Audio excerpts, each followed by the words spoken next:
Hi friends, मेरा नाम है गौरव और आप देख रहे हैं न्यू बिगिन। आज हम लोग बात करेंगे फाइनल अकाउंट्स ऑफ एनपीओ के एक अलग टॉपिक के बारे में, जो कि है इनकम एंड एक्सपेंडिचर। और मैंने आपको लास्ट वीडियो में जो एनपीओ की वीडियो थी, हम लोगों ने डिस्कस किया था रिसिप्ट्स एंड पेमेंट अकाउंट। ठीक है, तो चलिए फटाफट से देख लेते हैं। Receipts and payment, income and expenditure and balance sheet. ठीक है, तो हम लोग आज डिस्कस करने वाले हैं इनकम एंड एक्सपेंडिचर। ठीक है, इसके पहले हम लोग थोड़ी सी हम लोग थ्योरी देखेंगे और फिर उसके फॉर्मेट के बारे में डिस्कस करेंगे। और फॉर्मेट का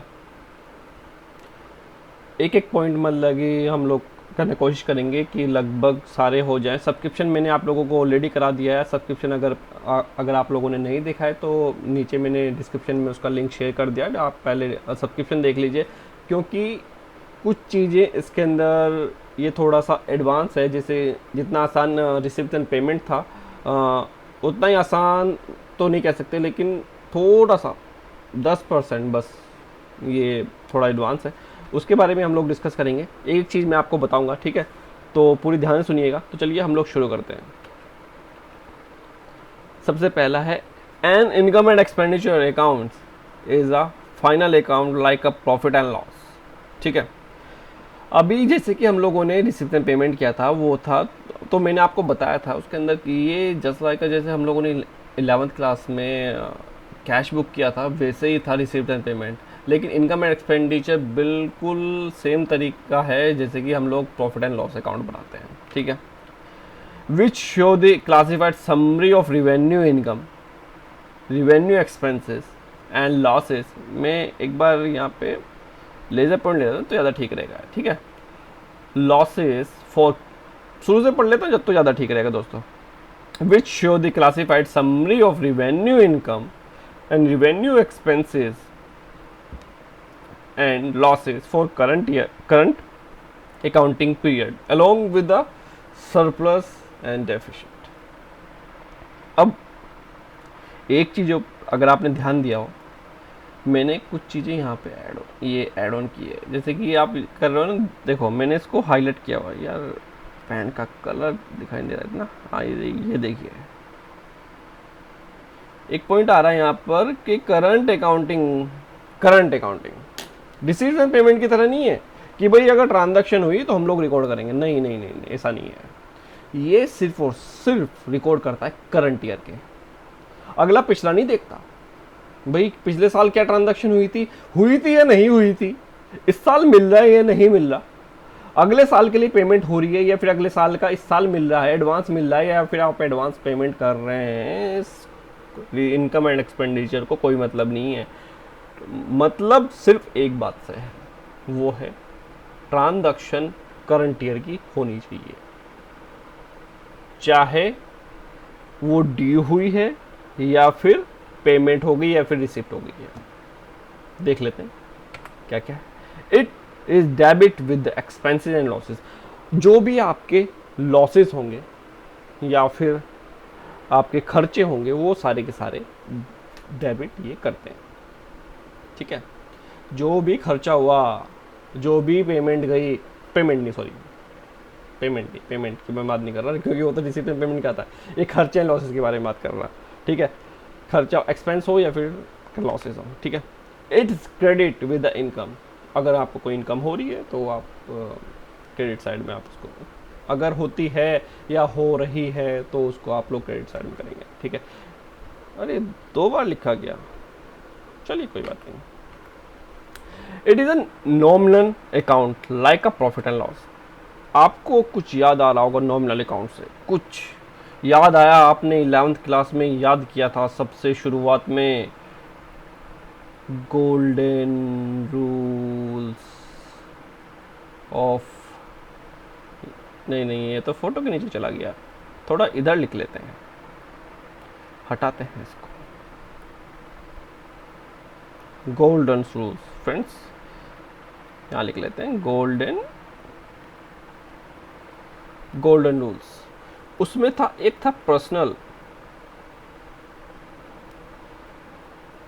एक था रियल, एक था नॉमिनल। हम लोग all expenses and losses, all income and gains की बात करते हैं। याद आया कुछ? अरे कुछ याद आया आपको? ठीक है, तो हम लोग सिर्फ और सिर्फ इसकी बात करेंगे, इसकी नॉमिनल अकाउंट। ये सिर्फ एक नॉमिनल अकाउंट है जिसके अंदर हम लोग expenses and losses, income and gains के बारे में हम लोग बात करते हैं। उस चीज़ को हम लोग रिकॉर्ड करते हैं, जस्ट लाइक का प्रॉफिट एंड लॉस। अगर प्रॉफिट हो रहा है तो लिखो, लॉस हो रहा है तो लिखो, बात खत्म। ठीक है, एक बार मैं इसको हटा देता हूँ। अगला, it record non cash item also. आपको याद है रिसिप्शन पेमेंट अकाउंट में जो हम लोग लास्ट वीडियो में जो मैंने आप लोगों को शेयर किया था, उसमें था सिर्फ और सिर्फ कैश ट्रांजैक्शंस अगर होंगी तो ही हम लोग रिकॉर्ड करेंगे। अगर ट्रांजैक्शन अगर उधार में किए हैं या फिर नॉन कैश है जैसे कि डेप्रेशन वगैरह, तो उसको हम लोग रिकॉर्ड नहीं करते थे, लेकिन इसके अंदर हम लोग रिकॉर्ड करते हैं। ये भी 11th का बेस है। आपने फाइनल अकाउंट पढ़ा होगा 11th क्लास में, उसमें प्रॉफिट एंड लॉस के बारे में एक एक चीज़ के बारे में बताया गया है। ये सारी चीज़ें बताई गई हैं। जब भी मतलब टीचर्स बोलते हैं ना 11th क्लास में कि भाई ये बेस है 12th क्लास का या फिर अकाउंट्स का बेस है, कॉमर्स का बेस है, ये कॉमर्स का तो हाँ कॉमर्स का बेस है यार, क्योंकि कॉमर्स सीबीएसई में तो 11th क्लास से शुरू होती है, लेकिन और बोर्ड में एक दो का मैंने सुना है कि वहाँ पे 9th क्लास से शुरू कर देते। अलग अलग है भाई, उस बारे में हम लोग नहीं जा रहे, आगे चलते हैं। It is prepared in accrual basis. ये भी मैंने रिसिप्शन पेमेंट अकाउंट में बताया था आप लोगों को कि भाई तुम्हारे दो बेसिस। नहीं यार, वो वीडियो गलत हो गई थी, मैंने काट दी, वो मैंने बताया नहीं है, सॉरी माफ़ कीजिएगा। तो मैं आपको बता देता हूँ, ठीक है। यहाँ पर है आपका, देखो दो बेसिस होते हैं अकाउंटिंग बेसिस के। एक तो होता है आपका कैश और दूसरा है आपका एक्रूअल बेसिस। ठीक है, अब इसमें क्या है, अगर ट्रांजैक्शन हुई है कैश में या फिर बैंक के थ्रू, चाहे किसी भी पीरियड की हो, पिछले साल की हो, इस साल की हो, चाहे फिर अगले साल की हो, उसको हम लोग रिकॉर्ड कर देते हैं। लेकिन इसमें ऐसा नहीं है, इसमें सिर्फ और सिर्फ एक्रूअल बेसिस। अगर ट्रांजैक्शन हुई है तो रिकॉर्ड करो, अगर नहीं हुई है, ड्यू है, तो भी रिकॉर्ड करो। बताओ उसको, ठीक है।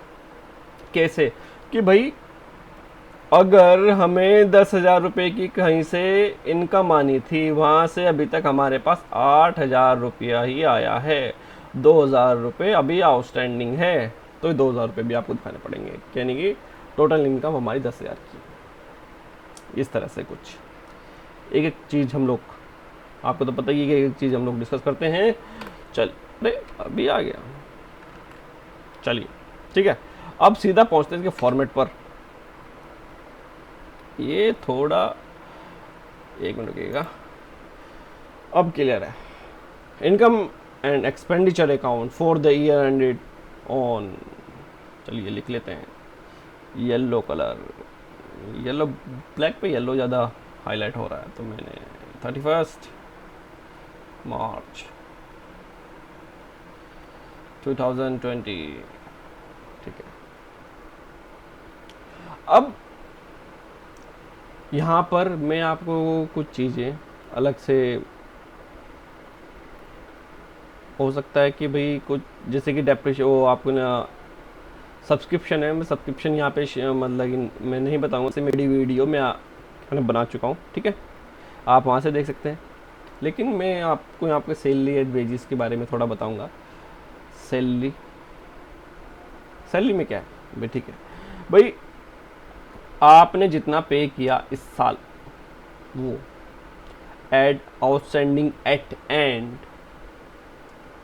एंड का मतलब क्या है कि भाई इस साल कुछ बकाया रह गई, हमने पेमेंट नहीं करी है।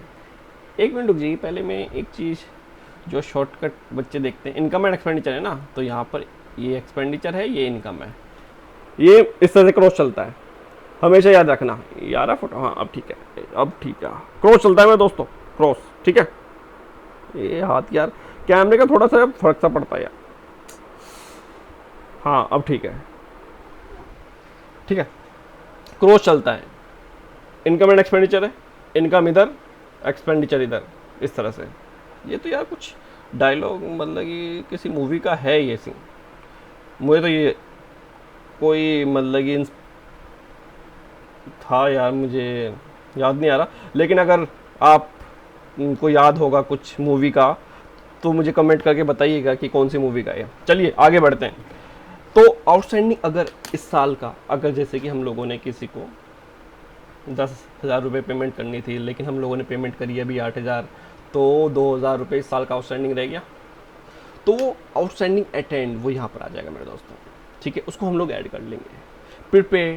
प्रीपेड इन बिगिनिंग, यानी कि पिछले साल हमें कुछ पैसे मिले थे इस साल के लिए, इस साल के लिए एडवांस पिछले साल मिल गया था। कि फैक्ट है भाई, अगर पिछले साल अगर कोई पेमेंट या, लेकिन ये एक्सपेंडिचर है, हमने पिछले साल खर्चा कर दिया था इस साल के लिए, तो उसको भी हम लोग ऐड कर लेंगे। क्यों ऐड करेंगे?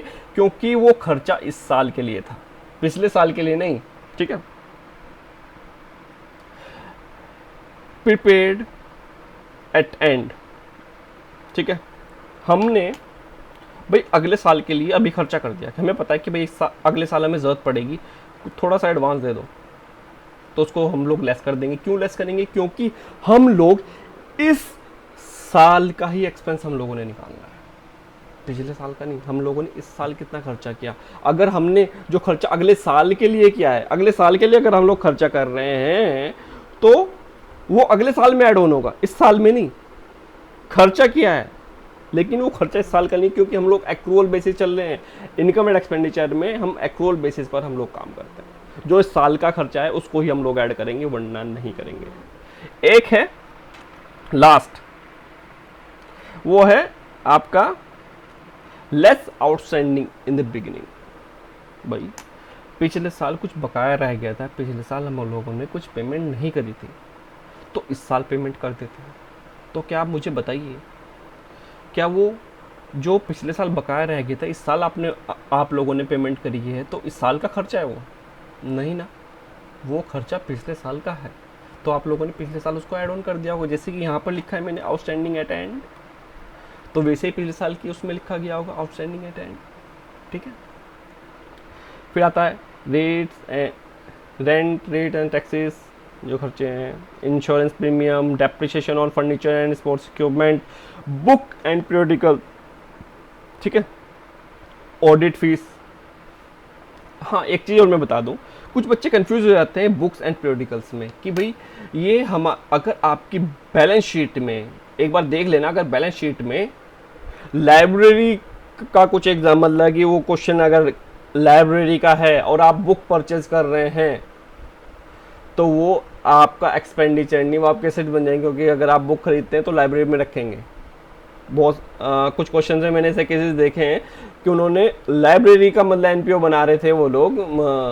एनपीओ जो संस्था थी, ऑर्गेनाइजेशन थी, वो सिर्फ लाइब्रेरी की सर्विस प्रोवाइड करती थी। अगर कोई बुक खरीदता है तो एक तरह से उनकी असेट्स है वो, ठीक है। उस चीज़ को आप लोग थोड़ा ध्यान से देख लीजिएगा, ठीक है। Audit fees, printing and stationery, honorarium, bank charges, postal and telegram, electricity and water, and to conveyance and travelling, to sundry expenses. चलिए इसको भी थोड़ी देर के लिए छोड़ देते हैं। सब्सक्रिप्शन के लिए मैंने अलग से वीडियो बताई है, तो उसको देख लीजिएगा चुपचाप, कोई दिक्कत वाली बात नहीं है, ठीक है। चलिए, entrance fees, only the portion which is to be treated as a revenue. कई बार ऐसा होता है कुछ क्वेश्चन में आप लोग, अगर आप लोग कर रहे हो तो मतलब कि आप क्वेश्चन में देखेंगे, क्वेश्चन में बोल दिया जाता है, पार्शली बोला जाता है कि भाई इस हिस्से को आप लोग कैपिटलाइज कर दीजिए और दूसरे हिस्से को आप रिवेन्यू ट्रीट कीजिए, ठीक है। तो जो हिस्सा आप लोगों को बोला जाए कि भाई एज अ रिवेन्यू इनकम है, ठीक है, जो रिवेन्यू इनकम है वो आप लोग उसमें ऐड कीजिए, ठीक है। जो रिवेन्यू इनकम का पार्ट है, जो वही इनकम एंड एक्सपेंडिचर में जाएगा, और जो कैपिटलाइज है वो बैलेंस शीट में चला जाएगा। सपोज फिर से मैं 10,000 का एग्जाम्पल ले रहा हूँ। 10,000 रुपये का आप लोगों को एंट्रेंस फीस मिली है। एंट्रेंस फीस में से 5,000 बोलता है कि भाई 5,000 तो आपके रिवेन्यू हैं और 5,000 आपके कैपिटलाइज। तो इनकम एंड एक्सपेंडिचर में जो आप शो करेंगे वो होगा 5,000, और जो बैलेंस शीट में जो आप शो करेंगे वो है, जो आप कैपिटल फंड में ऐड करेंगे वो है 5,000, और जो 10,000 ये चला जाएगा आपका रिसीप्ट एंड पेमेंट अकाउंट में। अरे ठीक है।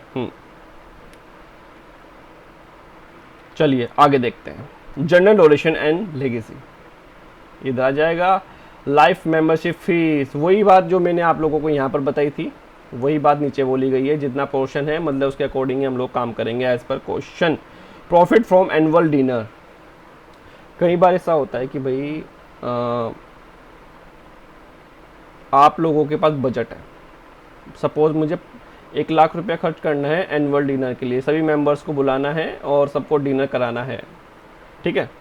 अब डिनर के लिए बजट था इतना, खर्चा हुआ 50,000 का, 50,000 बच गए, 50,000 आपकी इनकम। वही सेल ऑफ प्रोविज़न, या मैंने आपको फॉर्मूला यहाँ पे दे दिया है, इसको आप लोग देख लीजिएगा। अगर नहीं समझ में आएगा तो मैं इसके एक दो क्वेश्चन करा दूँगा, ज़्यादा ठीक रहेगा आप लोगों के लिए। रेंट ऑफ क्लब हॉल, आपने कोई हॉल रेंट पर लिया और उसको यूज़ किया। Dividend and interest, sundry receipts, कुछ रिसीट मिल गई। अगर बैलेंस इस साइड आता है तो ये फेवरेबल बैलेंस है, यानी कि सरप्लस है, यानी कि फ़ायदा है। आपको याद होगा कि प्रॉफिट जो होता था हमारे इस साइड आया करता था, ठीक है, और लॉस इस साइड। लॉस को हम लोग एनपीओ की लैंग्वेज में डेफिसिट बोलते हैं, प्रॉफिट को सरप्लस बोला जाता है, ठीक है। ये था इनकम एंड एक्सपेंडिचर का फॉर्मेट और उसकी थ्योरी। क्वेश्चन एक एक करके उठाओ, मतलब, और एक अगर आप चाहते हो मैं एक दो क्वेश्चन में से कराऊँ तो आप लोग मुझे कमेंट करके बोल सकते हैं, ठीक है। और अगर आपको नोट्स वगैरह चाहिए तो पीडीएफ में आप मुझे व्हाट्सएप के थ्रू भी कांटेक्ट कर सकते हैं, मैं आपको ये नोट्स प्रोवाइड कर दूंगा। और साथ ही में मैं आपको एक चीज़ बता दूं कि अगर कोई कन्फ्यूजन होती है, कुछ कई बच्चों के क्या डाउट्स वगैरह क्लियर नहीं होते, तो अगर मैं अगर सोच रहा हूँ कि एक लाइव सेक्शन भी रखा करूँ, अगर आप लोगों को ज़रूरत होगी तो आप क्वेश्चन भी आप लोग उसमें मुझसे पूछ सकते हैं। चलिए फिर आज के लिए इतना रखते हैं। Thank you so much. अगर आप लोगों को ये वीडियो अच्छी लगी तो प्लीज़ लाइक कीजिए, अगर अच्छी नहीं लगी, अगर कुछ भी डाउन भी कर सकते हैं, कोई इशू नहीं है। प्लीज़ सब्सक्राइब जरूर कीजिएगा और बेल आइकन को जरूर प्रेस कीजिएगा। Thank you so much, bye.